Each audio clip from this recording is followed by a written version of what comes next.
ایسا آدمی پبلک کی نظر میں تو اچھا ہو سکتا ہے کیونکہ پبلک سے اچھا سلوک کر رہا ہے، مگر اللہ کی نظر میں اچھا بولو بھائی نہیں ہو سکتا۔ تو ایک کام آپ نے یہ کرنا ہے، اپنے ایمان کی حفاظت۔ بات آ رہی ہے سمجھ میں؟ ایسا نہ ہو کہ آپ اس رو میں بہہ جائیں۔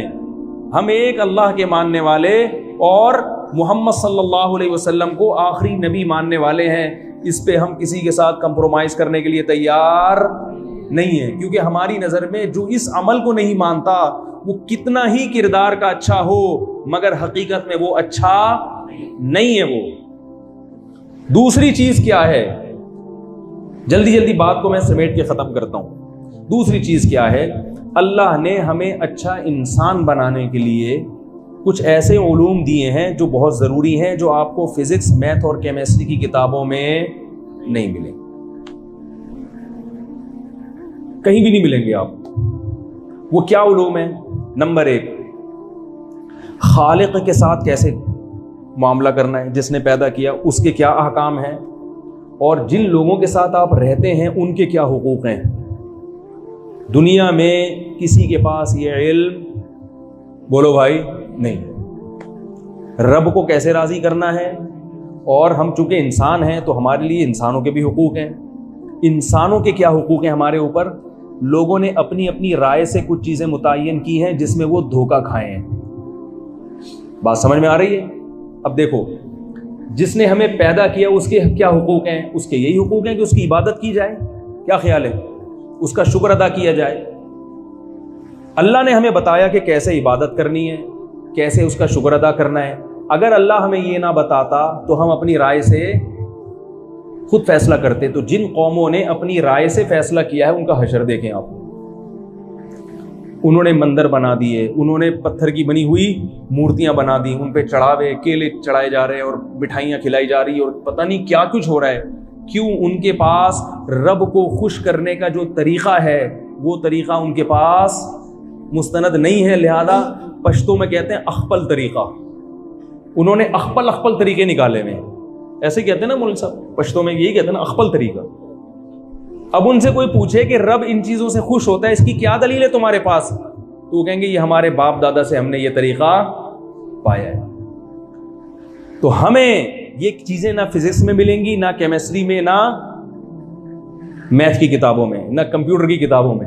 ہمیں یہ چیزیں جس نے پیدا کیا وہ بتاتا ہے۔ اس نے ہمیں قرآن میں بتایا کہ تمہیں رب کو خوش کرنے کے لیے جو عبادت ہے، تو اس نے ہمیں بتایا کہ وہ عبادتیں 4 قسم کی ہیں، اور چاروں قسم کی عبادتیں تم نے کرنی ہیں تاکہ تمہارا رب سے رشتہ کیا ہو جائے؟ مضبوط ہو جائے۔ اگر اللہ ہمیں نہ بتاتا تو ہماری سمجھ میں نہ آتا۔ تو بھائی وہ آپ کو علماء سے سیکھنی ہے کہ میں ڈاکٹر بھی ہوں لیکن ساتھ ساتھ اچھا انسان بھی بننا چاہتا ہوں، اور اچھے انسان کی ڈیفینیشن یہ ہے کہ وہ خالق کے حقوق بھی ادا کرے اور مخلوق کے حقوق بھی ادا کرے۔ بتاؤ اس کے علاوہ کوئی اور ڈیفینیشن ہو سکتی ہے؟ خالق کے حقوق کیسے ادا کریں گے؟ اللہ نے بتایا۔ تبھی میں ایک بات کہتا ہوں، جو لوگ کہتے ہیں نا قرآن صحیح، معاذ اللہ صحیح کتاب نہیں ہے، ہم ان سے کہتے ہیں پھر اس کے مقابلے میں کوئی کتاب لا کے دکھاؤ۔ اگر اس کے مقابلے میں کوئی کتاب ہے ہی نہیں اور معاذ اللہ قرآن بھی صحیح نہیں ہے، اس کا مطلب پھر اللہ نے اپنے بندوں کی ہدایت کے لیے، ان کو سمجھانے کے لیے کچھ بھی نازل کیا ہی نہیں۔ اللہ نے پھر ایسے ہی بے لگام چھوڑ دیا ہے۔ یہ تو غلط ہے بھائی، اللہ کیسے چھوڑ سکتا ہے پیدا کر کے ایسے ہی چھوڑ دیا؟ یہ ایسا دنیا میں ممکن ہے ریاست ہو مگر ریاست کا قانون نہ ہو۔ شاید میں انگلش تو اور زیادہ اچھی جانتے ہیں آپ، میں ٹی وی میں تو نہیں آ رہا نا بھائی، ہے بھائی، میں سمجھا پا رہا ہوں اپنی بات۔ دیکھو آپ تھائی لینڈ میں ہو، بینکاک میں ہو، ایک ریاست ہے، ملک ہے، اس کا کوئی قانون ہوگا کہ نہیں ہوگا؟ امریکہ میں جاتے ہو تو کوئی لا ہے یا نہیں؟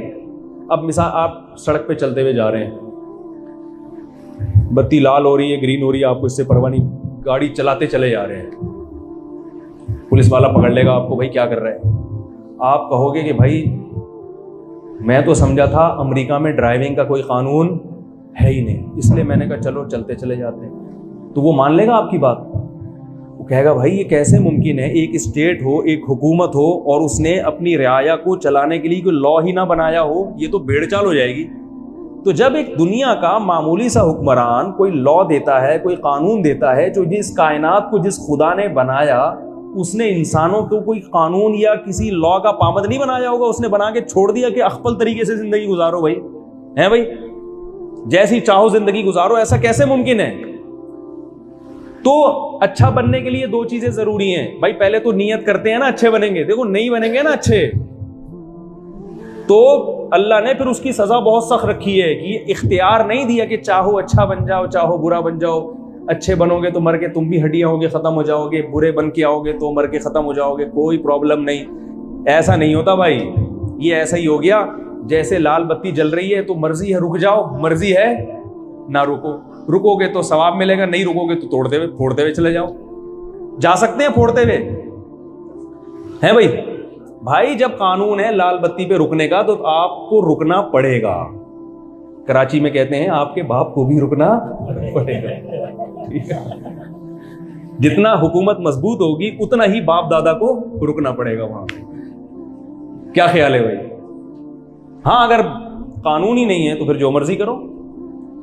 تو یہ کیسے ممکن ہے کہ ایک لال بتی سگنل توڑنے پر ایک اچھی حکومت آپ کو سزا دیتی ہے, اور جو خالق کائنات ہے اس نے 1.25 لاکھ کے قریب پیغمبر بھیجے اور ایک لا اور قانون دیا کہ یہ کرنا ہے یہ نہیں کرنا, اور وہ کہے کہ ٹھیک ہے کرنا ہے تو کر لو, نہیں کرنا ہے تو نہیں کرو. مرنے کے بعد کیا ہوگا؟ سب ختم. نہ اچھوں کو کوئی انعام ملے گا نہ بروں کو کوئی سزا ملے گی. یہ قرآن میں اللہ کہتے ہیں ام نجعل المتقین کالفجار, کیا برے اور اچھے لوگوں کو ایک جیسا میں ٹھکانہ دے دوں گا؟ یہ نہیں ہو سکتا. ما لکم کیف تحکمون, اللہ کہتے ہیں کیسی بے وقوفی کی باتیں کر رہے ہو. اس لیے اللہ نے مرنے کے بعد ایک دن رکھا ہے جس میں ہمیں دوبارہ زندہ کیا جائے گا. اور اللہ نے یہ بھی کہا ہے کہ یہ مت سمجھو کہ جب تم مٹی ہو کے ختم ہو جاتے ہو تو زندہ کون کرے گا. فرمایا کہ اولم یر الانسان انا خلقناہ من نطفۃ فاذا هو خصیم مبین, کہ جس رب نے تمہیں ایک ناپاک پانی سے پیدا کیا وہی تمہیں مٹی سے دوبارہ انسان بنا سکتا ہے. جو تمہیں چلتے پھرتے آدمی کو مٹی بنا سکتا ہے وہ مٹی کو چلتا پھرتا بھی بنا سکتا ہے. ایسا ممکن نہیں ہے, وہ اتنا بڑا بادشاہ ہے, وہ کر سکتا ہے یہ کام. وَهُوَ بِكُلِّ خَلْقٍ عَلِيمٌ, وہ ہر طرح سے پیدا کرنا جانتا ہے. سورہ حج آپ پڑھیں, اللہ نے فرمایا یا ایھا الناس ان کنتم فی ریب من البعث, اے لوگوں اگر تمہیں یقین نہیں آتا نا ہم مرنے کے بعد زندہ ہوں گے کہ نہیں ہوں گے, کیسے اٹھیں گے, کیونکہ سارا مدار ہی اس پر ہے نا. اگر آپ موت کے بعد کی زندگی نہیں مانتے تو اچھا بننے کی کیا ضرورت ہے بھائی؟ کیونکہ جب کچھ ملنا ہی نہیں ہے تو بروں کو تو زیادہ ملتا ہے یہاں پہ.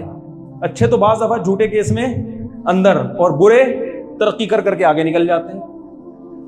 تو پھر کیا فائدہ بھائی؟ اچھا کہ اللہ کے حقوق کیا ہے, مخلوق کی, اس ٹینشن میں پڑنے کی ضرورت کیا ہے؟ تو اس لیے قرآن نے بار بار کہا ہے کہ اے لوگو جو ہم جو تمہیں کہہ رہے ہیں نا اچھے بن جاؤ, اس لیے کہ موت کے بعد بھی ایک زندگی ہے جس میں اچھوں کو جنت ملے گی اور بروں کو جہنم کی آگ ہے. تو آپ کے اچھوں کو بھی اچھا بننا پڑے گا. سمجھ رہے ہیں بات کو؟ آپ کے کہتے ہیں آپ کے تو اچھے بھی, آپ کسی سے پیسے نکالنے جائیں نا تو اگر آپ شریف آدمی ہیں بدماشی نہیں ہے تو آپ کہیں بھائی میرے پیسے دے دو, کہہ گے میں نہیں دے رہا, آپ کہیں گے ریکویسٹ کریں گے دے دو بھائی, مان جائے تو ٹھیک ہے, نہیں تو شرافت سے واپس گھر آ جائیں گے. لیکن اگر آپ محلے کے دادا ہیں تو آپ کیا بولتے ہیں بھائی پیسے دے دو, کہہ رہے نہیں دوں گا, تو آپ کہیں گے آپ کے اچھوں کو بھی دینے پڑیں گے. تو اللہ نے یہ اختیار نہیں دیا کہ چاہے اچھے بن جاؤ چاہے برے بن جاؤ. اللہ نے کہا کہ جنت بھی ہے اور جہنم بھی ہے. بہت بڑی کامیابی اور بہت بڑی ناکامی اللہ نے رکھی ہے. یہی اسلام کی دعوت ہے جس کے لیے اللہ نے مسلمان کو حکم دیا کہ یہ دعوت تم نے دنیا کو پہنچانی ہے. لیکن افسوس مسلمان ہی اس سے اس دنیا کی رنگ رلیوں میں پڑھ کر اسی سے پیچھے ہٹتا چلا جا رہا ہے. تو اللہ نے سورہ حج میں کیا فرمایا, یا ایھا الناس ان کنتم فی ریب من البعث فإنا خلقناکم من تراب ثم من نطفہ ثم من علقہ ثم من مضغہ ثم من علقہ. اے لوگوں تمہیں اگر یقین نہیں آتا نا یہ مردے جو بالکل مٹی ہوتے ہیں زندہ کیسے ہوں گے, تو اللہ فرماتے ہیں اپنے ماضی پہ غور کرو. پہلے تم مٹی تھے, مٹی کو اللہ نے خوراک کی شکل میں تمہارے والدین کے پیٹ میں پہنچایا مختلف چیزیں بنا کے. پھر اس سے اللہ نے پانی کا ایک غلیظ قطرہ بنا دیا. اس مٹی کو دیکھو اور اس منی کے قطرے کو دیکھو, کوئی میچنگ نظر نہیں آئے گی. فرمایا پھر وہ ماں کے پیٹ میں اسی غلیظ پانی کو میں ایک خون کے لوتھڑے میں تبدیل کر دیتا ہوں, بلڈ بنا دیتا ہوں اس سے. حالانکہ اس پانی کو دیکھو اور بلڈ کو دیکھو, کوئی ریلیشن آپس میں نظر بولو بھائی نہیں آتا. سائنس تو اب اس لیے مانتی ہے کہ وہ تو مشاہدہ کر رہی ہے نا. مشاہدہ نہ کیا ہوتا تو سائنسدان بھی اس کا انکار کر دیتے کہ یہ نہیں ہو سکتا. اب اس لیے مانتے ہیں کہ دیکھ رہے ہیں اپنی آنکھوں سے. فرمایا پھر اسی بلڈ کو, اسی خون کو گوشت میں تبدیل کر دیتا ہوں, اسی میں ہڈیاں بنا دیتا ہوں, اسی فکسون العظام اللحما, انہی ہڈیوں کے ڈھانچے پہ گوشت چڑھا دیتا ہوں, اسی میں آنکھیں, ناک, کان, دل, دماغ, جگر, پھیپھڑے, گردے, کلیجی, ہر چیز بن رہی ہے, اور بغیر کسی مزدوروں کے اپنی اپنی جگہ پہ اس کی فٹنگ بھی. کوئی ہوتا ہے ماں کے پیٹ میں جو باقاعدہ چھینی ہتھوڑا لے کے آنکھیں فٹ کر رہا ہو, بھائی ٹھک ٹھک ٹھک آنکھیں یہاں لگا دو, گردے یہاں فٹنگ کر دو اس کی, ہے بھائی کوئی ہوتا ہے؟ اور یہ بن کس چیز سے رہا ہے؟ روٹی سے. جو بھی ماں کھائے گی بچے کی آنکھیں بھی بنیں گی, بچے کی ناک بھی بنے گی, بچے کا دل بنے گا, گردے بنیں گے. روٹی ہے جس کو اللہ تعالیٰ ماں کے پیٹ میں لے جا کے ہر چیز میں تبدیل کر رہے ہیں. کیسی قدرت کی شاہکاری ہے. مٹی سے, روٹی سے سب کچھ بن رہا ہے, سب کچھ بن رہا ہے. پھر عجیب بات, بچہ جب پیدا ہوتا ہے اسی روٹی سے ماں کی چھاتیوں میں دودھ بننا شروع ہو جاتا ہے. دودھ بنتا ہے اور سپلائی بھی خود بخود اس کی ماں کی چھاتیوں میں ہو جاتی ہے. اور بچہ جب پیدا ہوتا ہے کچھ بھی نہیں جانتا, مگر اسے یہ پتا ہوتا ہے کہ مجھے دودھ کہاں سے ملے گا اور وہ حلق میں کیسے, بولو بھائی کیسے اترے گا وہ حلق. تو اللہ فرماتے ہیں کہ ہم نے مٹی سے پانی بنا دیا, پانی سے پھر گوشت خون بنایا, گوشت خون سے پھر گوشت بنایا, گوشت سے پھر پورا انسان بنایا, پھر پورے انسان میں آنکھ لگا دی, ناک لگا دی, دل بنا دیا, جگر بنا دیا. تو وہ مٹی سے تمہیں دوبارہ نہیں بنا سکتا کیا؟ یا ایھا الناس, اے لوگو, اس میں اللہ نے غیر مسلموں کو بھی خطاب کیا ہے. اے لوگو, ان کنتم فی ریب من البعث, اگر تمہیں تردد ہے کہ کیسے ہوگا, ایسے ہوگا جیسے یہ ہوا ہے, ایسے ہوگا جیسے پہلی مرتبہ ہوا. ہاں تم نے ایک طریقہ دیکھ لیا اس لیے ایمان لے آئے, دوسرا طریقہ تم نے دیکھا نہیں ہے تو اشکال کرتے ہو کیسے ہو گیا. اللہ فرماتے ہیں وَهُوَ بِكُلِّ خَلْقٍ عَلِيمٌ, اس نے ایک طریقہ تمہیں اس لیے دکھایا یہ اپنی قدرت بتانے کے لیے کہ جو اس طرح سے کر سکتا ہے وہ دوسرے طریقوں سے بھی کر سکتا ہے. تو بھائی ہمارے اچھوں کو بھی اچھا بولو بھائی بننا پڑے گا, ورنہ ٹھکانہ بہت برا ہے. دنیا بھی عذاب بنے گی, آخرت بھی عذاب بنے گی.